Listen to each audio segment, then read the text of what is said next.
Saudara, siapa yang percaya bahwa Yesus akan segera datang kembali, menjemput kita gerejanya? Oh, kita semua percaya. Akhir-akhir ini Tuhan menekankan dengan sangat kuat di hati saya, saudara. Supaya saya harus mempersiapkan saudara semua, jemaat Tuhan, untuk menyongsong kedatangan Tuhan yang kedua kalinya. Yaitu dengan cara menjadi jemaat, gereja, orang Kristen yang sempurna. Apa saudara? Sempurna. Ini bukan omongan saya, saudara. Mari kita lihat ayatnya. Matius pasal 5 ayat 48.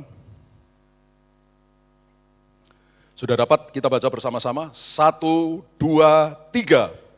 Karena itu haruslah kamu sempurna sama seperti Bapamu di surga adalah sempurna. Saya bacakan ulang. Karena itu haruslah kamu sempurna sama seperti Bapamu yang di surga adalah sempurna. Saudara, ketika kita membaca ayat ini, ada dua pikiran yang mungkin timbul dalam hati kita. Yang pertama, pikiran kita berkata, mustahil, impossible, tidak mungkin. Mana bisa kita manusia biasa, darah dan daging ini menjadi sempurna, seperti Bapa di surga sempurna adanya. Tapi pikiran yang kedua yang timbul di hati kita, ini perkataan Yesus sendiri, bukan perkataan Nabi, bukan perkataan murid Yesus, ini perkataan Tuhan Yesus sendiri. Nah, kalau Tuhan Yesus bersabda, tidak mungkin tidak bisa dikerjakan. Amin. Jadi ada dualisme, saudara. Yang satu pikiran kita bilang tidak mungkin.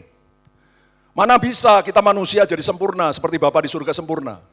Tapi pikiran yang lain berkata bisa. Karena Tuhan Yesus yang memerintahkan.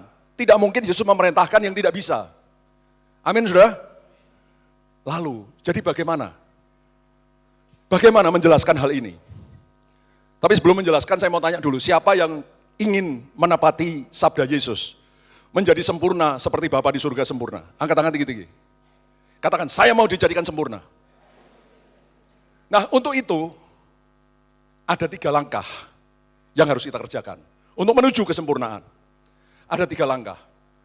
Saudara, khotbah hari ini amat sangat penting sekali. Biasanya setiap khotbah penting, saudara. Tapi hari ini sangat penting, jangan pernah saudara lupakan. Kalau saudara masih belum jelas khotbah saya hari ini, saudara bisa pesan CD ya kepada multimedia ya untuk didengarkan lagi ulang. Saudara, ada 3 langkah untuk menuju kesempurnaan. Mari kita langsung memasuki langkah yang pertama. Kita baca Roma pasal 10 ayat 9 dan 10. Mari kita baca bersama dengan suara yang keras. 1, 2, 3. Sebab jika kamu mengaku dengan mulutmu bahwa Yesus adalah Tuhan, dan percaya dalam hatimu bahwa Allah telah membangkitkan Dia dari antara orang mati, maka kamu akan diselamatkan. Ayat 10. Karena dengan hati orang percaya dan dibenarkan, dan dengan mulut orang mengaku dan diselamatkan. Katakan, amin.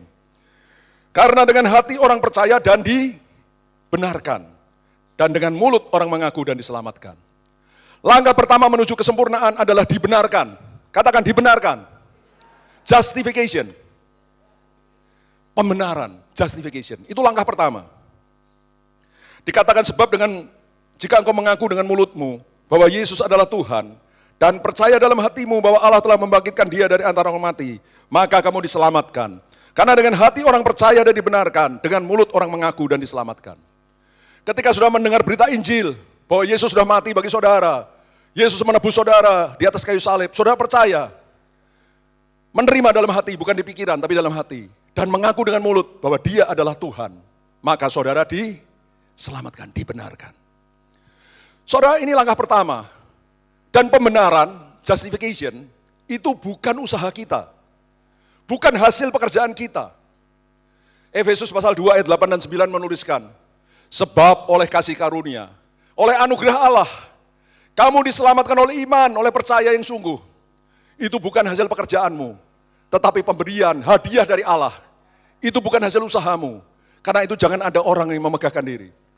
Kalau saudara dan saya ada di tempat ini, kita sudah bertobat menerima Yesus sebagai Tuhan Juru Selamat dalam hidup kita. Mengaku Yesus sebagai Tuhan, Raja dalam hidup kita. Nama kita tertulis dalam kitab kehidupan di surga. Itu bukan karena jasa kita. Bukan karena usaha kita. Tapi itu semata-mata hadiah, kado dari Allah. Pemberian dari Allah. Yang kita sambut dengan iman, dengan percaya yang sungguh. Saudara, pembenaran diberikan bukan karena begitu murah. Keselamatan diberikan bukan karena terlalu murah. Biasanya barang yang diberikan cuma-cuma, itu murahan. Tapi keselamatan diberikan pada kita, pembenaran, itu bukan karena murah. Tapi justru karena terlalu mahal harganya. Sehingga tidak seorang pun bisa selamat dengan kekuatannya sendiri. Saya pernah ajarkan di sini, saudara, kalau saudara mau selamat dengan kekuatanmu sendiri, engkau harus suci sempurna. Sejak lahir sampai engkau meninggal dunia, atau sampai rapture nanti, tidak boleh berdosa satu kali pun. Ada yang bisa? Tidak ada. Itu sebabnya Bapa perlu mengutus Yesus, putra tunggalnya turun dalam dunia, mati disalib, untuk menebus penanggung dosa kita. Supaya kita yang berdosa dibenarkan, dianggap benar.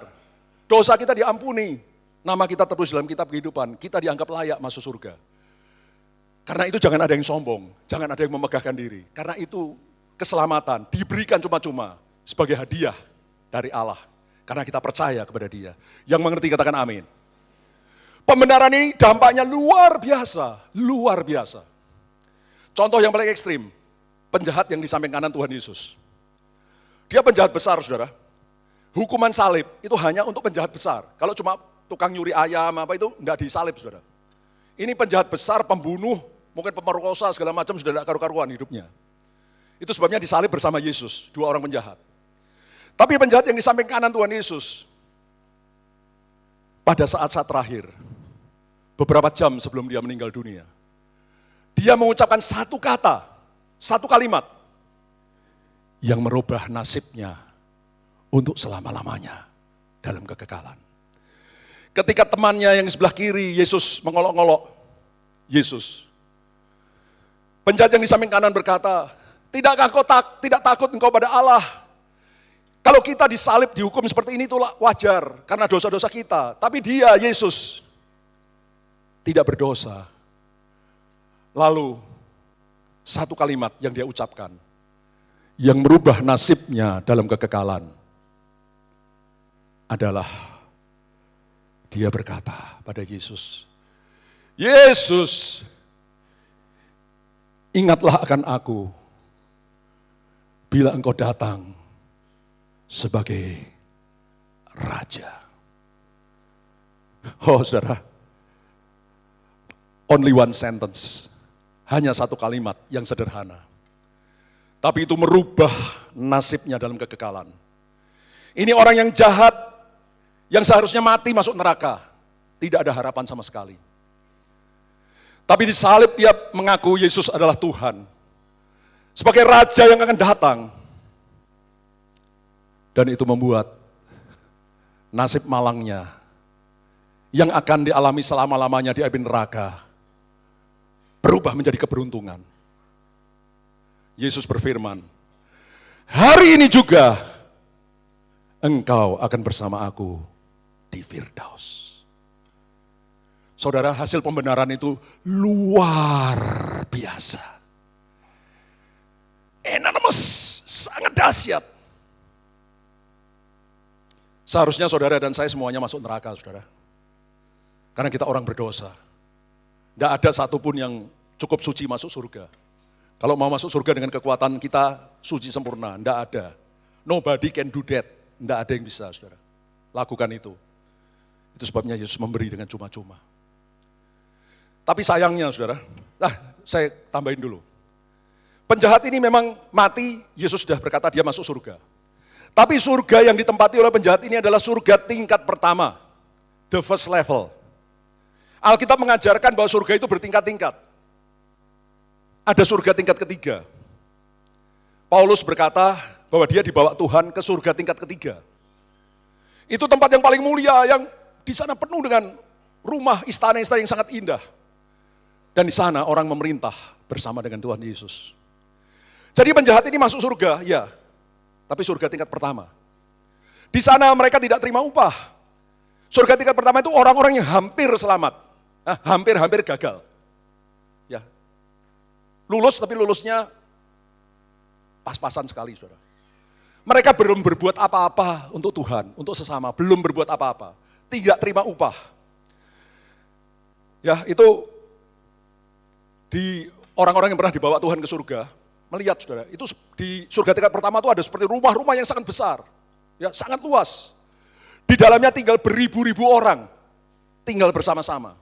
Karena mereka tidak punya rumah, saudara. Mereka tidak punya upah. Mereka masuk surga itu hanya pas-pasan, kayak penjahat tadi. Belum berbuat apa-apa. Mati hanya karena iman, masuk surga. Tapi tingkat pertama, tidak terima upah. Itu yang Pak Niko, gembala pembina kita sering katakan seperti di kandang ayam. Rumah yang sangat besar, luas sekali. Ribuan orang ada di situ, tidak terima upah. Tetapi itu jauh lebih baik daripada masuk neraka.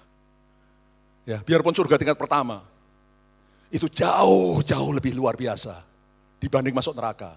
Di neraka, penderitaan berapa lama? Selama-lamanya.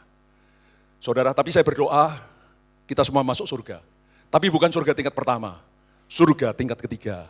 Yang indah mulia, menerima upah bersama Kristus dan memerintah bersama Kristus. Berikan kemuliaan bagi Tuhan.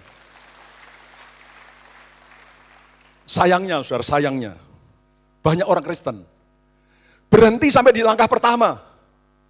Padahal ini hanya langkah pertama. The first step. Masih ada langkah-langkah selanjutnya. Banyak orang Kristen salah kaprah.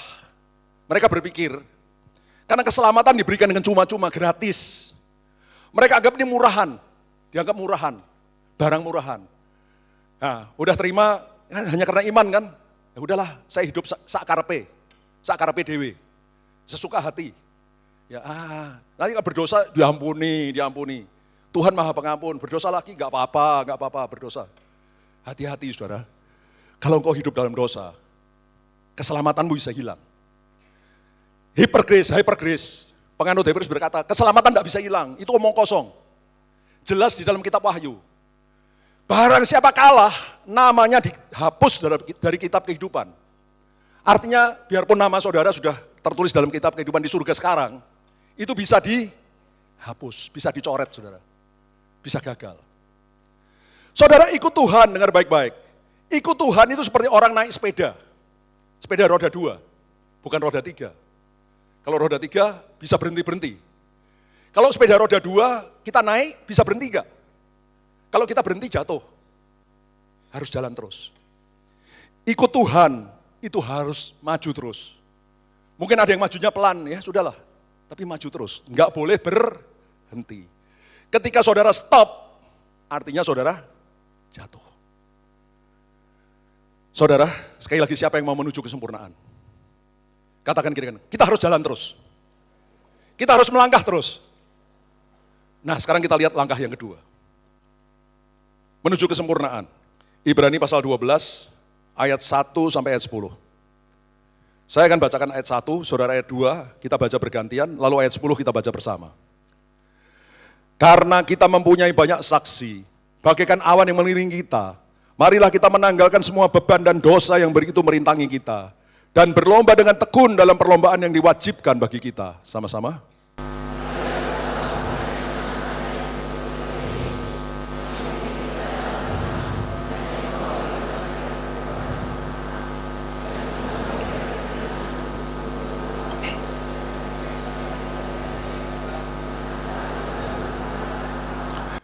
Ingatlah selalu akan Dia yang tekun menanggung bantahan yang sehebat itu terhadap dirinya dari pihak orang-orang berdosa, supaya kamu jangan menjadi lemah dan putus asa.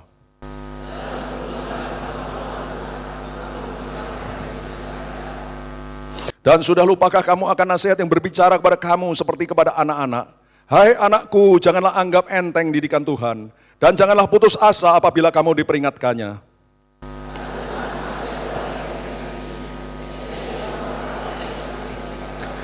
Jika kamu harus menanggung ganjaran, Allah memperlakukan kamu seperti anak. Di manakah terdapat anak yang tidak dihajar oleh ayahnya?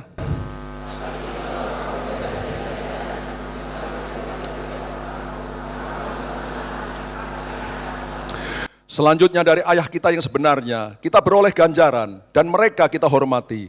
Kalau demikian bukankah kita harus lebih taat kepada Bapa segala roh, supaya kita beroleh hidup sama-sama? Sebab mereka mendidik kita dalam waktu yang pendek, sesuai dengan apa yang mereka anggap baik. Tetapi Dia menghajar kita untuk kebaikan kita, supaya kita beroleh bagian dalam kekudusannya. Katakan, amin. Tetapi Dia, Allah, menghajar kita untuk kebaikan kita, supaya kita beroleh bagian dalam kekudusannya. Saudara, langkah kedua menuju kesempurnaan adalah dikuduskan, sanctified. Katakan, dikuduskan, sanctified. Langkah pertama tadi dibenarkan, ya, justification, justified. Langkah kedua, dikuduskan, sanctified. Saudara yang kekasih, pengudusan itu berlangsung sejak kita lahir baru, menerima Yesus sebagai Tuhan dan Juru Selamat pribadi kita, sampai kita meninggal dunia, atau sampai kita rapture. Itu adalah masanya kita dikuduskan, diproses untuk dikuduskan. Ayat 1 berkata seperti ini. Karena kita mempunyai banyak saksi bagaikan awan yang mengelilingi kita. Saudara, orang-orang Kristen, anak-anak Tuhan, orang-orang kudus yang sudah meninggal, mendahului kita. Itu sekarang di surga mereka melihat kita sebagai saksi-saksi. Ya, saya percaya kakek nenek saya yang sudah selamat, melihat saya dari atas, Om Nyo, almarhum Karayon kita, ayahnya Pak Niko lihat dari atas, ini anakku si Yongki, sedang bertanding ini. Ya, mereka itu penonton. Ya, semua saudara ini sedang dilihat oleh orang-orang kudus dari surga. Sedang mengamati saudara. Ya, mungkin ayah ibu saudara yang sudah selamat, ya, sedang menonton pertunjukan. Karena kita mempunyai banyak saksi bagaikan awan yang mengelilingi kita. Marilah kita menanggalkan semua beban dan dosa yang begitu merintangi kita. Dan berlomba dengan tekun dalam perlombaan yang diwajibkan bagi kita. Saya mau tanya, siapa anak Allah di sini? Katakan, saya wajib mengikuti perlombaan. Bukan kata-kata saya, ini kata-kata Tuhan sendiri melalui firman-Nya. Pertanyaannya, perlombaan apa sih yang diwajibkan bagi kita, anak-anak Allah? Jawabannya ada di ayat 2. Marilah kita melakukannya dengan mata yang tertuju pada Yesus, yang memimpin kita dalam iman, dan yang membawa iman kita itu kepada kesempurnaan. Yes. Jadi perintah Tuhan, hendaklah kamu sempurna. Itu memang diulang juga dalam ayat ini. Semua kita anak-anak Tuhan, sejak kita lahir baru, sampai nanti kita meninggal dunia atau kita rapture, itu Tuhan menyuruh mengikuti perlombaan. Perlombaan apa? Untuk membawa iman kita kepada kesempurnaan. To bring our faith to perfection. Itu perintah Tuhan. Dan untuk mencapai kesempurnaan itu, saudara, di sini ada beberapa hal dalam ayat-ayat ini yang Tuhan ajarkan pada kita. Yang pertama, tanggalkan semua beban dan dosa yang begitu merintangi kita. Saudara, ini perlombaan jarak jauh, saudara. Atau saudara, kalau saudara berlomba, misalkan lari, saudara bawa karung 50 kilo gitu, kira-kira gimana? Ya mungkin kalau laki-laki yang kuat, mungkin kuat lah 50 kilo. Kalau ibu-ibu, tapi ada juga si ibu yang angkat besi ya. 100 kilo lebih saya aja nggak kuat. Saya lihat tuh, waduh, dahsyat itu. Ya ini anggap wanita biasa, pria biasa lah. Ya, bukan atlet angkat besi. Ya 50 kilo, ya sebagian laki-laki di sini sanggup. Tapi kalau membawa beban karung 50 kilo sambil lari, saya jamin udah. Ada yang berapa langkah jatuh. Ada yang baru berapa puluh meter jatuh. Yang paling kuat mungkin 100-200 meter jatuh. Sambil lari. Itu sangat merintangi kita, benar atau benar? Kalau mau ikut perlombaan, semua beban dan dosa harus ditanggalkan. Yang mengerti katakan amin. Kalau dosa kita ngerti. Dosa itu perzinahan, korupsi, mencuri, menipu dan lain-lain itu dosa, jelas kan? Kalau beban apa? Apa yang dimaksud dengan beban? Tanggalkan semua beban dan dosa. Beban itu apa sih? Beban itu juga dosa, tapi yang tidak kelihatan seperti dosa. Kalau nyuri kan jelas kan dosa kan? Kalau sombong kan tidak jelas sebagai dosa. Iri hati nggak jelas sebagai dosa. Tapi itu dosa. Cuma tidak kelihatan jelas sebagai dosa. Saudara, siapa yang mau ikut perlombaan yang Tuhan wajibkan bagi kita? Angkat tangan tinggi-tinggi. Perlombaan menuju kesempurnaan. Untuk itu yang pertama, tanggalkan semua beban dan dosa yang itu perintah kita.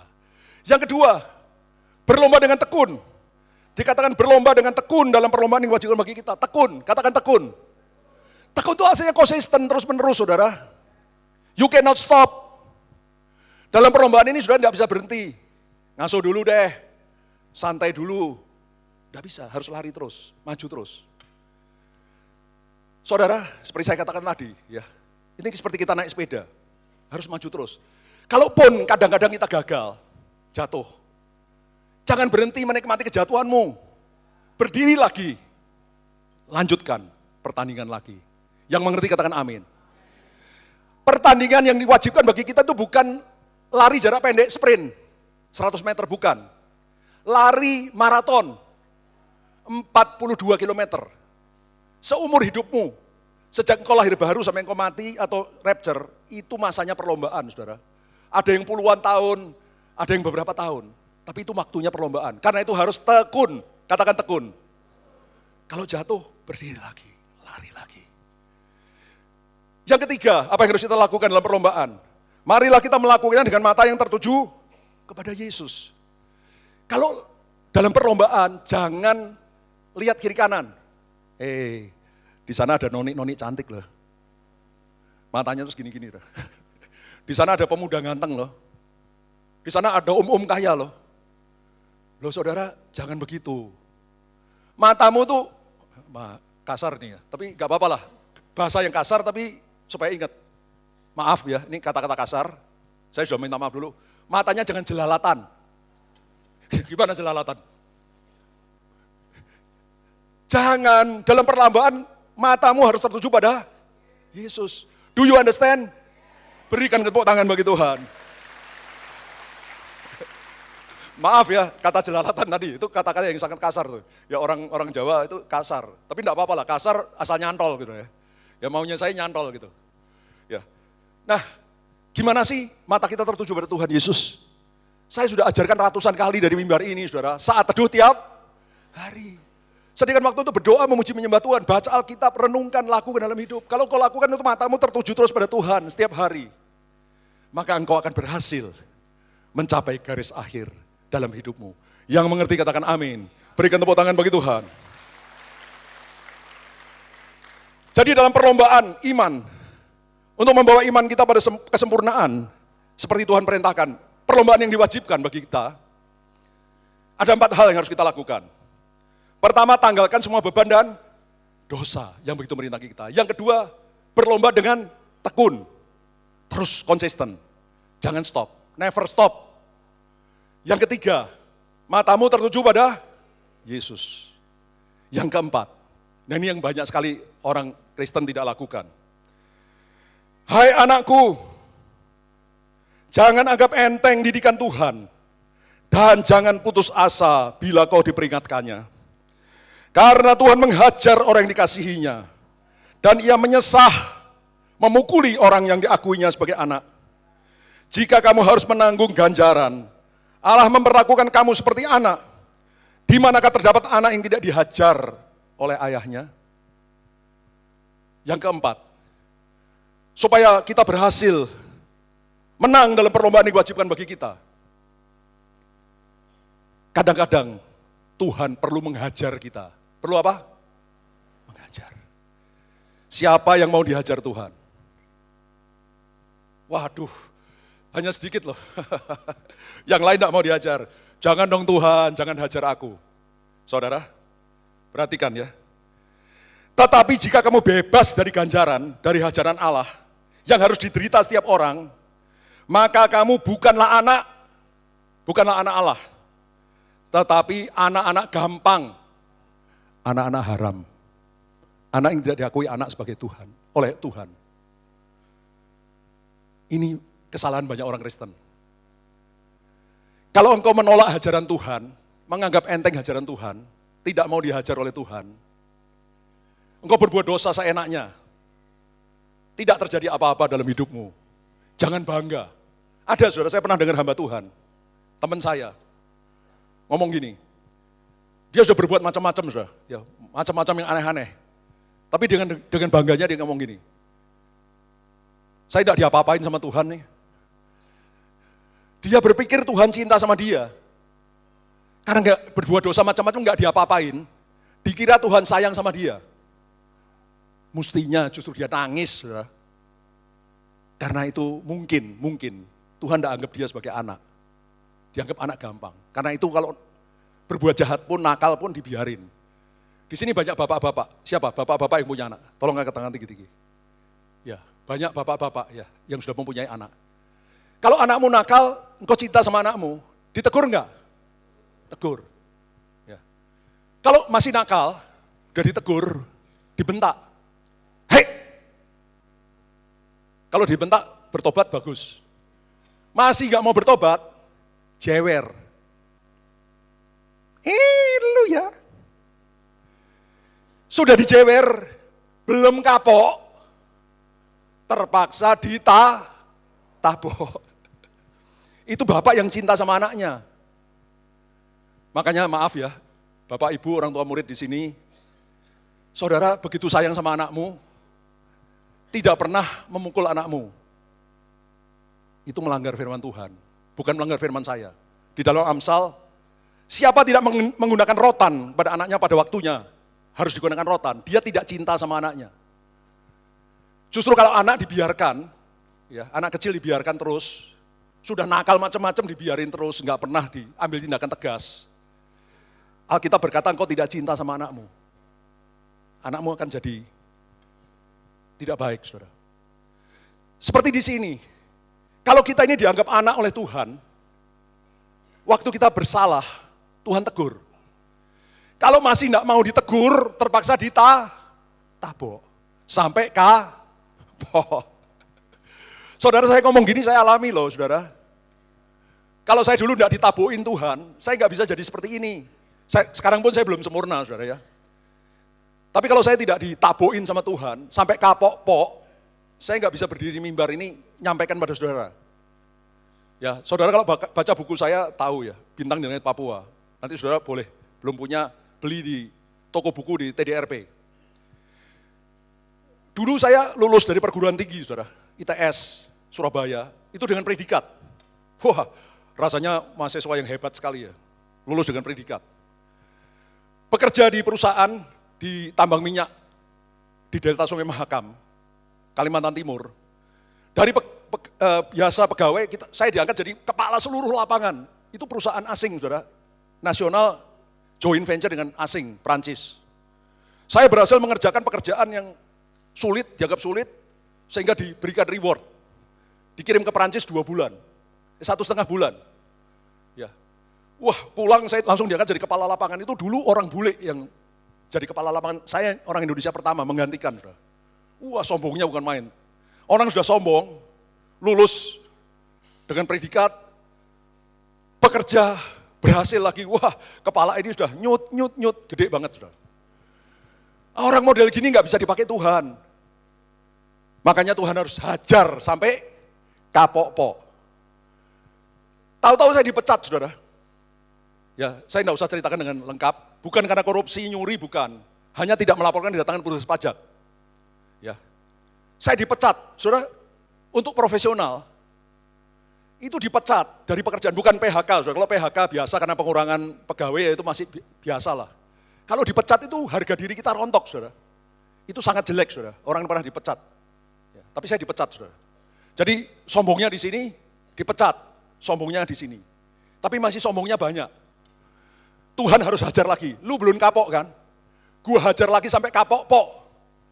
Saya pindah ke Jakarta gara-gara dipecat. Saya bergereja di sebuah gereja aliran karismatik, saudara. Dari pengerja biasa, saya diangkat jadi wakil gembala. Kalau pendeta saya keluar kota, saya ganti beliau berkhotbah. Saudara, wah, bangga, saudara. Ya, karena dipercaya. Apa yang terjadi? Gembala saya ini orangnya sangat keras, saudara. Pengerja saya sedikit, WL salah sedikit, pacaran. Padahal masih single. Cuma pacaran dianggap kebablasan gimana saya juga nggak ngerti. Langsung skors. Pak Feni, pemain keyboard, pacaran. Padahal belum punya istri ini. Mungkin dianggap bagaimana pacarnya saya juga nggak ngerti. Diskors. Ya, jadi gembala saya ini kadang-kadang main musik sendiri, WL sendiri saudara, memimpin nyanyi, habis itu khotbah. Wah banyak yang pekerja ini tidak sejahtera.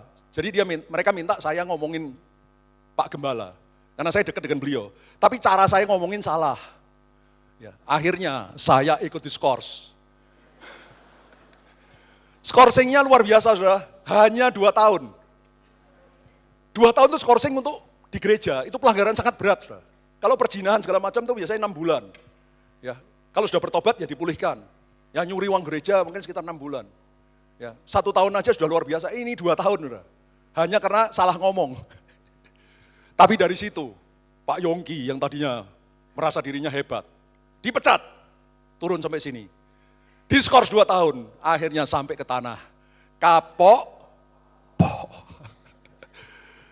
Setelah selesai di proses Tuhan 2 tahun, saya pindah ke gerejanya Om Nyo, langsung dalam waktu singkat, diangkat jadi gembala. Saudara, tapi itu melalui proses hajaran yang luar biasa bagi saya. Dulu waktu saya ngalami, rasanya Tuhan, saya ini sudah mulai sungguh-sungguh padamu Tuhan. Kenapa dihajar seperti ini? Tapi sekarang saya sangat bersyukur. Tuhan, kalau dulu engkau tidak menghajar aku seperti itu, aku tidak bisa kau pakai seperti ini. Pasti kalau dipakai sedikit, kenal enggak sama Pak Yongki? Kenal enggak? Tuh Pak Yongki, gereja besar, kenal enggak? Apalagi bangun TDRP. Itu yang punya TDRP. Hebat kan? Hebat kan? Terus jalannya saya enggak gini lagi, jalannya gini. Saudara, kalau orang enggak dihajar sampai kapok-pok, itu bakal hancur, saudara. Sekarang saya kapok, saudara, kapok. Kadang-kadang khotbah gini, saya saksi gini. Salah ngomong, ya ada rasanya sombong dikit. Ini komputer sini, Roh Kudus langsung ngingetin. Mau lewat garis ya, lu mulai sombong ya. Langsung di sini, Tuhan ampuni. Saya nggak ngomong sih, ya tapi langsung saya bertobat, saudara. Di mimbar bertobat. Saya sekarang takut, saudara, untuk sombong takut. Karena pernah dihajar sampai kapok.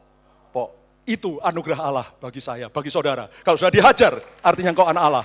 Yang dicintai Allah, berikan kemuliaan bagi Tuhan. Dan itu akan membawa kita kepada kekudusan. Saudara, banyak orang, kalau dihajar sama Tuhan, marah, ngambek. Tuhan tidak adil. Ini suaranya dibuat-buat. Tuhan, engkau tidak adil Tuhan. Aku sudah lakukan ini Tuhan. Aku sudah setia ke gereja, setia melayani. Aku setia bayar perpuluhan. Tuhan, engkau tidak sayang sama aku. Tuhan, engkau tidak adil. Itu keliru. Justru kalau engkau berbuat dosa, Tuhan hajar. Itu artinya Tuhan sayang sama saudara. Tuhan cinta sama saudara. Cinta sama saya. Karena itu dihajar. Seperti seorang ayah menghajar anaknya. Bukan karena senang lihat anaknya dihajar. Ceter, kapok enggak? Belum kapok, ajar lagi. Bapaknya sambil ngajar ketawa-ketawa. Enak kan, ceter lagi. Maaf saudara, ayah seperti itu, maaf. Perlu diperiksakan kesehatannya. Saya dulu kalau mukul anak saya saudara, saya cinta sama anak saya. Ya, ketika saya mukul anak saya itu bukan dengan perasaan senang. Enak kan, ini lagi, enak lagi. Enggak saudara, itu rasanya sedih. Ya karena kita cinta, tapi terpaksa nabok. Ya karena kita sayang, supaya dia berubah. Saudara, kalau Allah nabokin saudara, itu bukan karena dia benci sama saudara. Bukan dia senang melihat saudara menderita. Tapi karena dia mengasihi saudara.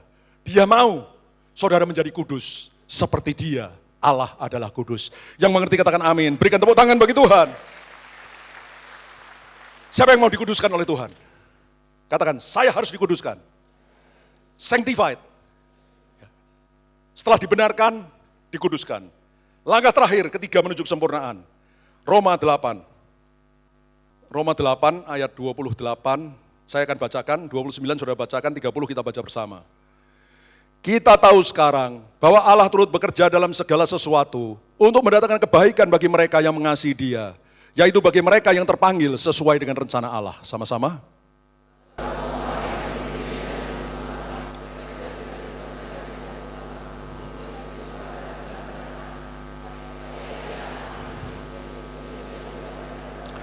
Dan mereka yang ditentukannya dari semula, mereka itu juga dipanggilnya.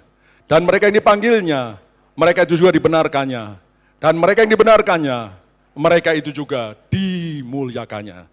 Mereka yang dibenarkannya, mereka itu juga dimuliakannya. Glorified. Langkah pertama, dibenarkan, justified. Langkah kedua, dikuduskan, sanctified. Tapi langkah ketiga yang terakhir adalah dimuliakan, glorified. Siapa yang mau dimuliakan bersama Kristus? Itu langkah terakhir, menuju kesempurnaan. Saudara, ayat 28 berkata, kita tahu sekarang bahwa Allah turut bekerja dalam segala sesuatu. Bekerja dalam segala sesuatu, yang enak mau tidak enak. Termasuk hajaran Tuhan. Itu Allah turut bekerja di dalamnya. Untuk mendatangkan apa? Kebaikan bagi kita yang mengasihi Dia. Siapa yang mengasihi Tuhan di sini? Yang terpanggil sesuai rencana Allah, angkat tangan tinggi-tinggi. Katakan, Tuhan turut bekerja dalam segala perkara untuk mendatangkan kebaikan bagi saya. Berikan tepuk tangan bagi Tuhan. Ayat 29, ini luar biasa sekali. Sebab semua orang yang dipilihnya dari semula, mereka juga ditentukan dari semula sebelum dunia dijadikan, sebelum kita diciptakan, untuk menjadi serupa dengan gambaran anaknya Yesus, supaya ia, Yesus, menjadi yang sulung di antara banyak saudara. Saudara, dengar baik-baik. Sebelum Allah menciptakan dunia ini, sebelum Allah menciptakan kita, Allah sudah menentukan dari semula bahwa manusia yang diciptakannya itu bukan jadi orang-orangan, manusia-manusiaan, tetapi menjadi manusia yang serupa dengan Yesus. Serupa dengan Yesus. Itu bukan kata-kata saya, ini Tuhan sendiri yang mengatakan melalui Rasul Paulus. Semua orang yang dipilihnya dari semula, mereka ditentukan dari semula untuk menjadi serupa dengan gambaran anaknya Yesus. Supaya Yesus menjadi yang sulung di antara banyak saudara. Saudara, kehendak Tuhan, manusia diciptakannya bukan untuk dilempar ke api neraka. That is not God's design, itu bukan rencana Allah. Tapi Tuhan menciptakan kita untuk menjadi anaknya yang serupa dengan Yesus. Yang berkarakter seperti Yesus, bertabiat seperti Yesus. Yesus jadi role model kita. Jadi model kita, teladan kita itu Yesus, lihat Dia. Dikatakan tadi, hendaklah kamu sempurna seperti Bapamu di surga sempurna. Bapa itu tidak kelihatan. Wujud Allah dalam diri manusia, itu Yesus, manusia Yesus. Jadi kalau kita lihat Yesus, kita tahu ini loh modelnya Allah yang sempurna seperti Dia. Dan memang itu yang Allah kehendaki. Menciptakan manusia untuk jadi anak-anaknya yang seperti Yesus. Siapa yang mau jadi seperti Yesus? Oh, untuk itu. Untuk itu sudah diproses. Proses pertama dibenarkan. Katakan dibenarkan. Proses kedua dikuduskan. Katakan dikuduskan. Proses ketiga dimuliakan. Katakan dimuliakan. Kapan kita dimuliakan? Saya percaya sebentar lagi. Kalau Yesus datang. Saudara dan saya, tubuh daging ini, tiba-tiba diubahkan menjadi tubuh kemuliaan. Seperti tubuh Tuhan Yesus waktu bangkit dari antara orang mati. Itu bisa nembus tembok. Saudara yang bercita-cita ke Amerika, bisa tunggu. Ya, nanti kalau sudah dalam tubuh kemuliaan, mau ke Amerika, bet, sampai Amerika. Mau ke Australia, bet, sampai Australia. Nembus tembok bisa. Makan bisa, tidak makan juga bisa. Tubuh yang tidak bisa sakit lagi. Tubuh yang sempurna, itu saatnya disempurnakan. Rapture, nyongsong Tuhan di angkasa, masuk surga, menikah, gereja Tuhan mempelai wanita, Yesus mempelai laki-laki. That is the time, all of us, that rapture from this earth, will be glorified. Itu saatnya, saudara dan saya, disempurnakan, angkat ke surga, menikah dengan Yesus sebagai mempelai laki-laki kita. Saudara, saya akan tutup. Masih ada beberapa hal, tapi cepat aja. Dalam Matius 5 ayat 48, kata sempurna dalam bahasa asli Alkitab, perjanjian baru yaitu bahasa Yunani, ada teleios. Apa saudara? Teleios itu artinya menuju sempurna. Jadi Yesus berkata, hendaklah kamu menuju sempurna. seperti Bapamu di surga, sempurna adanya. Kita harus menuju sempurna. Perjalanan kita menuju kesempurnaan. Do you understand? Yo, yang yes sudah sedikit. Mungkin bahasanya kurang jelas. Apakah saudara mengerti? Saya tidak percaya lah, saudara tidak ngerti, do you understand, tidak ngerti. Masa sih? Saudara, kata teleios itu juga berarti dewasa penuh. Apa saudara? Mature. Ya, mature. Jadi menjadi seperti Kristus, dewasa penuh. Saudara, baru-baru ini ada seorang anak Singapura, 6 tahun, bermimpi. Mimpinya itu berkali-kali, saudara, bukan satu kali, berhari-hari dia mimpi. Dia mimpi akan terjadi perang dunia ketiga. Perang dunia ketiga akan berlangsung singkat, dia bilang. Bukan seperti perang dunia pertama atau kedua, bertahun-tahun, ini akan singkat. Kenapa? Perang dunia ketiga itu perang nuklir. Jadi hanya blem, selesai. Nah, dia juga melihat, saudara, hamba-hamba Tuhan yang suka keluar di televisi, itu punya bubble, ya punya gelembung seperti gelembung yang menutupi mereka. Saya percaya bukan hanya hamba Tuhan, ya, tapi saudara semua ini juga hamba Tuhan, amin. Kita juga punya gelembung, saudara, menutupi kita. Gelembungnya menurut anak itu ada yang terang sekali, ada yang sedang-sedang, tapi ada yang redup. Bahkan ada yang gelap, ada yang di luar gelembung. Itu menunjukkan tingkat-tingkatan yang dicapai oleh seorang anak Tuhan. Ada hamba Tuhan terkenal, sangat terkenal, itu baru sampai di jempol kaki. Kekudusannya cuma, kesempurnaannya baru sampai jempol kaki. Ada yang sampai di pinggang, ada yang sudah sampai di leher, ada yang sampai di dagu, ada yang sampai di hidung, ada yang sudah sampai di dahi. Artinya dia hampir sempurna. Saudara yang kekasih, dengar baik-baik. Tingkatan kekudusan yang kau sampai di bumi ini, proses kedua tadi, akan menentukan kedudukanmu di surga. Apakah kau menjadi memerintah bersama Kristus, itu pasti yang sudah tingkat rohaninya benar-benar hampir dewasa penuh, saudara. Atau engkau masih di jempol kaki, saya kira di jempol kaki nggak bakal memerintah bersama Kristus. Saudara, 2 minggu lalu, waktu itu saya khotbah di tempat ini, ibadah kelima yang paling sore. Selesai saya khotbah, ada seorang pendoa ibadah 5, namanya Angel, banyak yang kenal. Ya, dia pendoa syafaat, ibadah 5, dia nemui saya. Dan berkata, Pak, saya nyampaikan sesuatu Pak. Oh ya silahkan Bu. Dia waktu bulan September, saudara, kita adakan perayaan pondok daun, ya, ibadah pondok daun. Siapa yang ikut waktu itu? Ya, sebagian saudara ikut, ya, selama 7 hari. Pada hari kedua, waktu itu Pak Rudi yang khotbah, saudara, hadirat Tuhan begitu kuat. Dan waktu sedang pujian penyembahan, tiba-tiba Tuhan berkata pada Angel, aku akan menyampaikan sesuatu pada kalian, pada kamu. Ternyata benar, saudara. Beberapa waktu kemudian, dia bermimpi. Jadi Angel ini mengatakan dia sering bermimpi, saudara. Dan mimpinya itu jadi kenyataan. Dia kasih contoh, waktu itu di Tasikmalaya terjadi gempa bumi hebat. Dia mimpi dulu, saudara, lalu terjadi benar. Lalu di mana lagi terjadi bencana, sebelum terjadi bencana dia mimpi dulu dan terjadi benar. Nah, berapa waktu kemudian dia bermimpi. Di hari yang sama dia mimpi 2 kali, tapi mimpi yang pertama saya nggak gitu ingat, ya dia cerita tapi tidak ingat, tapi mimpi kedua saya ingat benar. Dia bermimpi, kita sedang ibadah seperti ini. Ya. Tiba-tiba, pem, rapture, lenyap. Saya sering ngomong sama Tuhan, saya ngomong juga di hadapan saudara, Tuhan kalau bisa, if possible, oh Lord, kalau bisa kita rapture, waktu kita ibadah seperti ini. Ya, itu harapan saya, tapi terserah Tuhan lah. Tapi Angel lihat saudara, waktu kita ibadah seperti ini, saya waktu itu sedang khotbah, tiba-tiba pam, hilang saudara. Ya, banyak sekali jemaat yang lenyap. Tapi sayangnya ada beberapa jemaat tidak ikut rapture. Dia bilang ada ibu-ibu yang keluar dari ruang kaca belakang, kebingungan, loh ini mana? Orang-orang ini mana? Orang-orang kok hilang semua? Ada beberapa orang yang ketinggalan yang duduk di bangku ibadah, mereka bingung, loh tadi teman-teman kita di sini tadi kan ada kok tiba-tiba hilang sendiri gitu. Dan yang paling menyedihkan, dia lihat ada beberapa imam musik yang berdiri di sini, melayani di sini, itu enggak rapture. Dia bilang, tapi saya nggak bisa lihat wajahnya Pak, karena wajahnya blur. Tapi ada beberapa yang enggak ikut rapture. Imam musik saya peringatkan, engkau melayani di mimbar, engkau harus benar-benar kudus. Ya, kalau tidak, engkau akan ketinggalan.